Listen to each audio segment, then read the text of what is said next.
Imagine standing on the iconic blue courts of Laver Arena. Across the net stands the world number 1, Jannik Sinner. You aren't a pro. You don't have a ranking. But if you win this single point, you walk away with $1 million. Most people would collapse under the pressure, but for Jordan Smith, this was the moment he became a sporting legend. Welcome back to Tennis IQ, your home for the smartest takes and biggest breaks in the world of tennis. The 2026 one-point slam just delivered the most chaotic, heart-pounding drama in Australian Open history. This isn't your traditional tournament. It's a 48-player, sudden-death knockout where matches are decided by literally 1 point.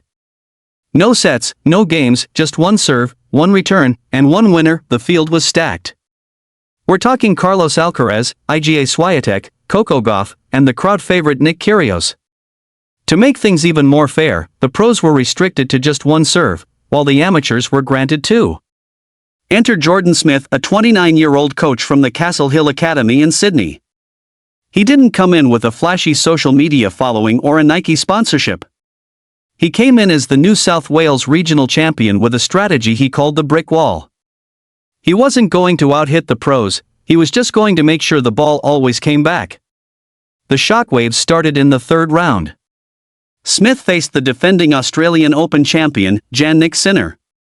In a moment that silenced the 15,000 fans in attendance, Sinner, feeling the pressure of that single-serve rule, sent his ball straight into the net. The amateur had just taken down the king, but he wasn't done. In the quarterfinals, Smith faced the heavy-hitting Anisimova. While stars like IGA Swiatek were falling to Pedro Martinez, Smith stayed cool, forcing an error from Anisimova to reach the Final Four. After grinding out a nervous rally against Martinez in the semis, the $1 million final was set, Jordan Smith vs world number 117 Joanna Garland. Garland had been on a giant killing spree of her own, having knocked out Zverev, Sakkari, and Kyrgios. The atmosphere was electric. They started with the traditional game of rock-paper-scissors to see who would serve. Garland won and chose to put the ball in play.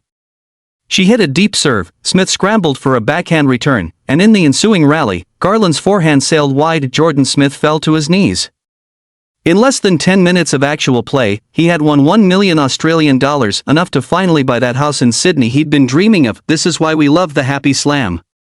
Anything can happen when you give a local hero one shot at glory. Was this the greatest upset in tennis history, or just a lucky break? Let us know in the comments. Don't forget to smash that like button and subscribe to Tennis IQ for more AO 2026 coverage. I'm out, see you at the next serve.